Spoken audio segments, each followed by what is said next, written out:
Assalamualaikum warahmatullahi wabarakatuh. Waalaikumsalam warahmatullahi wabarakatuh. Masya Allah, jumpa lagi bersama kami di program acara Sharing dengan Nggak ada yang keberatan. Alhamdulillah siang hari ini kita kedatangan tamu istimewa, seorang dai muda dan juga pengasuh pondok pesantren yang berada di Bogor, yaitu Pondok Pesantren Darus Saadah. Siapa lagi kalau bukan Al Ustadz Kiai Haji Awwab El Ubadi LC MAG. Masya Allah, sehat ya? Alhamdulillah sehat. Masya Allah, di tengah kesibukan beliau mengurus pondok pesantren, mengurus santri pastinya, ya, dan juga kegiatan dakwah. Alhamdulillah beliau hari ini berkenan untuk membersamai kita. Tentunya mudah-mudahan dengan diskusi-diskusi yang mendatangkan manfaat dan juga maslahat yang nantinya bisa menambah hasanah keilmuan kita tentunya.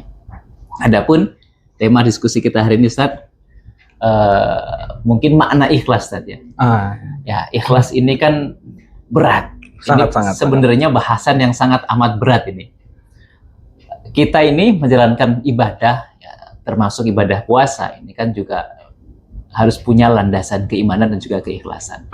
Lalu sebenarnya kalau boleh sedikit kita ulik, Ustaz, makna daripada ikhlas itu sebenarnya apa, Ustaz? Fadhil. Iya. Ikhlas itu secara dasar dan secara ini, Ustaz, ya, secara praktis yaitu adalah beramal tanpa mengharap balasan. Itu secara dasar. Nah, itu kaitannya dengan Ramadan itu sangat erat. Bagaimana bulan suci Ramadan itu memang adalah ibadah yang Allah jamin. La'allakum tattaqun dalam ayatnya. La'allakum tashkurun. La'allakum yarshudun. Adalah ibadah yang memang dijamin oleh Allah Subhanahu wa taala. Tapi begitu kita menjalankan puasa, ibadah, tilawah, itu kerap kali kita butuh keikhlasan. Ya, hadirkan segala amal dan akhirnya itu gimana Allah Subhanahu wa taala. Apakah puasa kita diterima loh atau tidak? Yang penting kita menjalankan dengan ikhlas secara mendasar. Ikhlas sangat luar biasa. Ikhlas itu memang kalau kita ucapkan itu sangat ringan, mudah gitu ya. Tapi dalam perjalanannya kadang-kadang ya, apalagi di bulan Ramadan ini kan cenderung di antara kita lebih memilih untuk bermalas-malasan. Nah, ini kan sebenarnya kalau kita melihat reward yang kemudian Allah berikan kepada kita, yaitu la'allakum tattaqun, seperti tadi yang disampaikan, la'allakum yarshudun, bahkan la'allakum tashkurun, agar kita menjadi hamba yang takwa, kemudian syukur, dan juga tentunya menjadi hamba yang jelas keimanannya itu kan juga harus dilandasi dengan keikhlasan. Lalu sebenarnya, Ustaz, setelah kita tahu apa itu makna ikhlas, berarti kan pada intinya ikhlas itu adalah berbuat sesuatu tanpa berharap balas kecuali keridhaan Allah Subhanahu wa taala. Lalu bagaimana memaknai ataupun agar kemudian ikhlas yang ada pada diri kita itu bisa terus kita jaga dan juga terus bisa kita rawat, dan sebenarnya apa sih hikmah di balik keikhlasan? Iya, Ustaz. Bagaimana cara kita agar merawat keikhlasan dalam diri kita? Itu sedikitnya yang pertama, kita senantiasa berhusnuzon kepada Allah Subhanahu wa taala. Bahwa setiap apa yang kita jalankan, ibadah, doa, sholat, apapun yang kita jalankan itu pasti Allah ijabah. Entah sholat kita, entah ibadah kita, kita harus tanam dalam diri kita itu adalah husnuzon, berprasangka baik pada Allah Subhanahu wa taala. Bahwa Allah akan menerima setiap amal ibadahnya. Tidak akan Allah tidak menerima setiap amalan ibadah. Allah syakurun halim. Allah itu akan senantiasa menerima setiap amalan hambanya. Kecil besarnya Allah terima. Allah tidak melihat besar kecilnya amal, tapi Allah melihat beramal atau tidak. Yang pertama, husnudzon kepada Allah Subhanahu wa taala. Ketika kita sudah husnudzon kepada Allah Subhanahu wa taala, yang kedua adalah kita mengikuti dengan amalan-amalan ibadah yang dapat menguatkan keikhlasan dalam diri kita. Karena keikhlasan itu perlu dirawat. Dengan bagaimana cara merawatnya? Dengan ibadah-ibadah yang baik. Sholatnya, puasa kita, doa. Doa juga kuat sekali dengan makna ikhlas.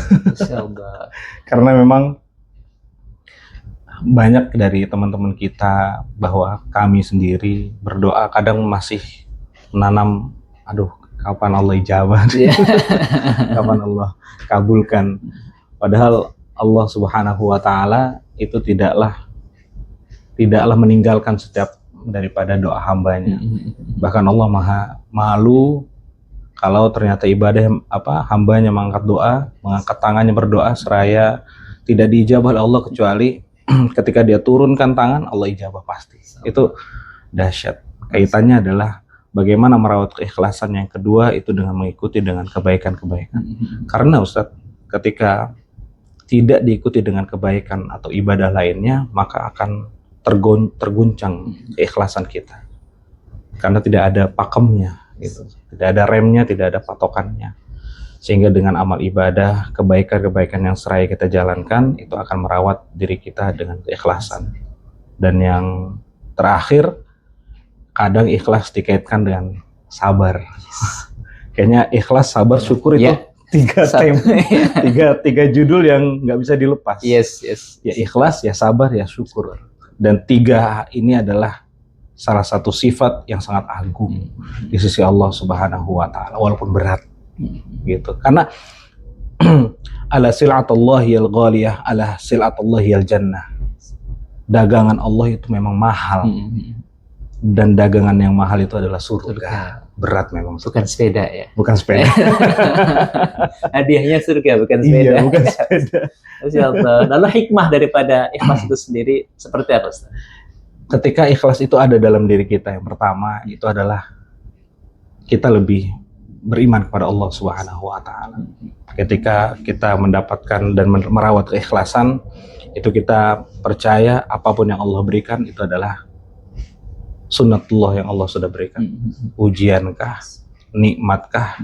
Bahkan Rasulullah pernah memuji sahabat yang ketika dia turun hujan, ada yang mengatakan, wah ini gara-gara mendung. Nah, yang satu lagi sahabat bilang, ini ada rahmat Allah Subhanahu wa taala.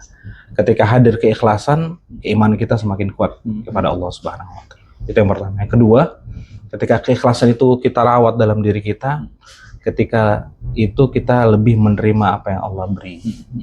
Besar kecilnya kita jadikan itu adalah nikmat yang sangat besar. Sehingga ketika kita merawat keikhlasan, besar kecil yang Allah berikan kepada kita itu selalu bernilai besar dan bermakna dalam diri kita. Sehingga yang terakhir kita tidak senantiasa gelisah, khawatir, la khaufun la khaufun alaihim wa lahum yahzanun. Tidak ada kekhawatiran kepada Allah Subhanahu wa taala. Itu adalah salah tiga.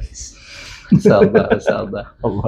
Bahkan kalau tidak salah dalam satu ayat itu disebutkan bahwa yang tidak digoda oleh setan itu adalah hamba ibadiyal mukhlasin. Mukhlasin ibadiyal mukhlasin. Itu kan termasuk bagian dari hamba yang ikhlas dalam ibadahnya. Ini kan sangat luar biasa. Tapi kan apapun landasan daripada amal ibadah yang kita kerjakan agar kemudian Allah berkenan untuk memberikan keridhaan itu adalah keikhlasan saja.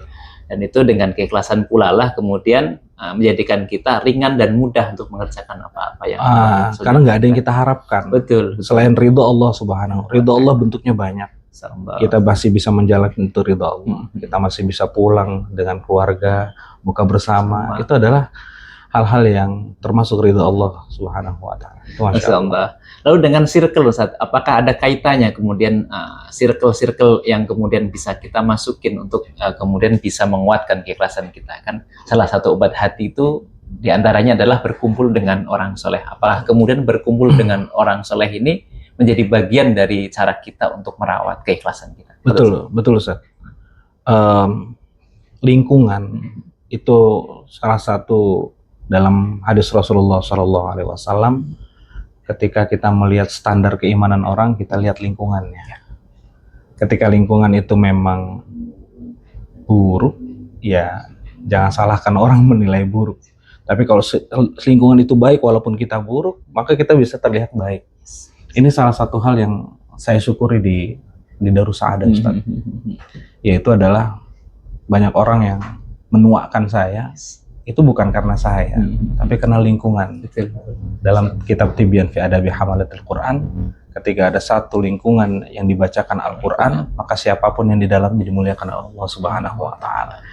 Jadi memang lingkungan itu sangat berdampak dengan asupan-asupan rohani kita, asupan ibadah amal kita, sehingga terpupuk segala apapun, tidak hanya keikhlasan tapi keilmuan. Bahkan Gus Dur pernah menyampaikan, duduknya kita bersama orang ahli ilmu atau sholih itu seperti kita membaca ribuan perpustakaan. Orang melihat kita, wah masya Allah, baik ya dia. Karena bukan di lingkungan yang baik gitu, karena di lingkungan yang baik, di lingkaran yang baik. Maka hadis Rasulullah yang mengatakan bahwa yang sabdanya itu adalah melihat takaran iman seseorang itu bisa dilihat salah satunya dari lingkungannya. Wow, sangat luar biasa. Kemudian kalau bisa kita ini nggak Ustaz, misalkan apakah kemudian ikhlas itu ada tingkatan-tingkatan tertentu? Ikhlas yang paling bawah itu seperti apa? Kemudian tingkatan yang menengah itu seperti apa? Dan ikhlas tertinggi itu seperti apa? Apakah ada klasifikasinya? Ikhlas secara tingkatan Ustadz, itu yang pertama itu bisa kita lihat daripada objeknya. Yang pertama kita bisa ikhlas kepada diri sendiri. Ketika kita sudah ikhlas kepada diri sendiri, kita sudah mengenal dengan diri sendiri, kita sudah ikhlas dengan diri sendiri, maka apapun yang terjadi, apapun yang kita butuhkan, apapun yang kita panjatkan kepada Allah Subhanahu wa Ta'ala, diijabah sekarang atau nanti, itu kita sudah bisa terima. Setelah itu kita bagaimana ikhlas terhadap orang lain, bagaimana ikhlas itu bisa berdampak kepada muamalah, interaksi manusia, kepada orang tua, kerabat, sampai akhirnya ikhlas yang tertinggi adalah ikhlas kepada Allah Subhanahu wa Ta'ala. Wah, itu adalah puncak keikhlasan yang hampir setiap hamba Allah menginginkan hal itu. Ikhlas yang paling tinggi berarti ketika kita ridho dengan apapun yang Allah tentukan kepada kita, dan juga agar Allah kemudian ridho terhadap diri kita. Masya Allah, radhiyallahu anhu wa radu'an, dzalika liman khasyya rabbah. Masya Allah. Bagi siapa yang takut kepada Allah Subhanahu wa Ta'ala. Takut dalam tanda kutip. Yes, takut akan terjerumus ke dalam neraka, mungkin dalam kemaksiatan dan sebagainya. Itu juga bagian dari cara kita untuk merawat keikhlasan. Betul. Mungkin sebelum kita tutup, Ustaz, ada pesan untuk para pemirsa kita bagaimana agar Ramadan ini bisa kemudian keikhlasan kita senantiasa terjaga. Bismillah, bahwa ibadah kita yang kita jalankan, tilawah kita yang kita jalankan, tadarus kita yang kita jalankan, zakat, infak kita yang kita jalankan, senantiasa kita hadirkan dan ikuti dengan keikhlasan. Kenapa? Karena al-ikhlas ruhul amal. Ikhlas itu adalah ruh dari setiap amal, sehingga amal yang kita jalankan tidak sia-sia. Ada ruh keikhlasan di dalamnya, dan kita berdoa kepada Allah Subhanahu wa Ta'ala, beriman dan yakin pada Allah Subhanahu wa Ta'ala. Mudah-mudahan ini Allah ijabah semua ibadah yang kita jalankan di bulan suci Ramadan. Masya Allah, sangat luar biasa. Mungkin kalau sedikit boleh kita simpulkan, Ustaz, sebenarnya kan ikhlas itu terdiri dari 5 huruf ya. I, K, H, L, A, S. Ternyata 6. Oh, 6. Ternyata 6 huruf. Ternyata kalau boleh kita sedikit bedah, ikhlas itu I-nya itu adalah menjadi hamba yang impactful. Dia memberikan dampak, ya, tentunya dengan dampak yang positif, berikan bermakna dan juga bermanfaat untuk sesama. Lalu yang kedua, ternyata orang ikhlas itu K. Yang kedua ini kan, K ini dia termasuk yang kontributif, memberikan banyak kontribusi, berikan banyak manfaat untuk sesama, berikan banyak manfaat untuk dirinya. Tentunya landasannya ikhlas tadi. Jadi yang pertama impactful, yang kedua adalah kontributif. Apapun yang kemudian bisa dia persembahkan untuk Allah SWT, dia persembahkan. Lewat mana? Lewat jalan sosial misalkan. Dia beramal, karena kan sebaik-baik manusia adalah yang memberikan manfaat untuk orang lain. Kemudian setelah K berarti ada H. Harmoni. Dia yang senantiasa hidup di masyarakat itu dengan melihat kondisi masyarakat tersebut. Jadi harmoni dia. Menyelaraskan apa yang harus dia kerjakan. Rahmatan lil alamin. Jadi aktualisasi daripada agama itu adalah menyelaraskan, ya tidak terlalu memikirkan hubungan dia dengan Allah, tapi kan tidak hanya itu yang dia pikirkan, tapi juga bagaimana agar harmoni terhadap sesama manusia. Bahkan tidak hanya itu, terhadap alam semesta pun juga kemudian bisa dia harmonikan keberadaan dia. menjadi impactful, kemudian kontributif, harmoni, lalu L ini adalah loyal. Loyal ini kan kemudian melahirkan, ikhlas itu melahirkan loyal. Betul. Pada Allah Subhanahu wa taala juga Rasul. Jadi apapun yang kemudian dia kerjakan, kalau kemudian hanya berharap ridha Allah Subhanahu wa taala juga Rasulnya, pasti apapun yang terjadi keimanannya akan bertambah, dan dengan bertambahnya keimanan itu kemudian dia akan menjadi hamba yang loyal. Lalu A kira-kira apa nih Ustaz? Amanah atau akuntabel ini? Dia akan menjadi hamba yang akuntabel. Akuntabel juga bisa. Dia akan mempersiapkan segala sesuatunya. Dia berhitung. Dia sangat berhitung terhadap kondisinya saat ini. Bagaimana apa yang dikerjakan dia saat ini menentukan bagaimana dia di kemudian hari. Betul. Makanya dia akan berbuat dengan penuh hitung-hitungan. Kira-kira ya kalau bahasanya mungkin sedikit serempet warok gitu ya. Akan menjaga dirinya dari segala macam yang mendatangkan murka Allah Subhanahu wa taala, dan menjaga dirinya agar kemudian tidak terjerumus ke dalam jurang kemaksiatan. Kalaupun terjerumus, dia akan bersegera untuk kembali mohon ampunan dari Allah Subhanahu wa taala. Ini mungkin sikap yang accountable. Yang terakhir adalah sustain. Jadi kelima-limanya ini tidak akan berguna gitu kan, selama misalkan tidak ada sustain atau misalkan keistiqomahan bahasa sustain ini. Dan segala sesuatu itu kan harus kita biasakan, apalagi kebaikan. Karena setiap kita akan ditentukan bagaimana akhirnya. Jadi kalau kita berharap akhir yang husnul khatimah, ya tentunya kita akan biasakan diri kita sedari awal sampai dengan akhir nanti dengan kebaikan-kebaikan, dan tentunya juga dalam ketaatan kepada Allah Subhanahu wa taala. Sangat luar biasa. Mudah-mudahan yang sedikit ini senantiasa mendatangkan berkah dan juga manfaat. Dan tentunya kita berharap mudah-mudahan Ramadan tahun ini menjadi Ramadan yang bermakna, Ramadan yang bermanfaat, dan Ramadan terbaik untuk kita semua. Allah terima amal ibadah kita, dan tentunya kita mendapatkan derajat takwa di sisi Allah Subhanahu wa taala. Terima kasih banyak Ustaz atas waktunya. Mudah-mudahan sekali lagi berkah, manfaat, sukses, bahagia, dan selamat dunia akhirat. Terima kasih sekali lagi. Tetap pantengin terus program acara kita, sharing dengan pendengar yang keberatan. Assalamualaikum warahmatullahi wabarakatuh. Waalaikumsalam warahmatullahi wabarakatuh.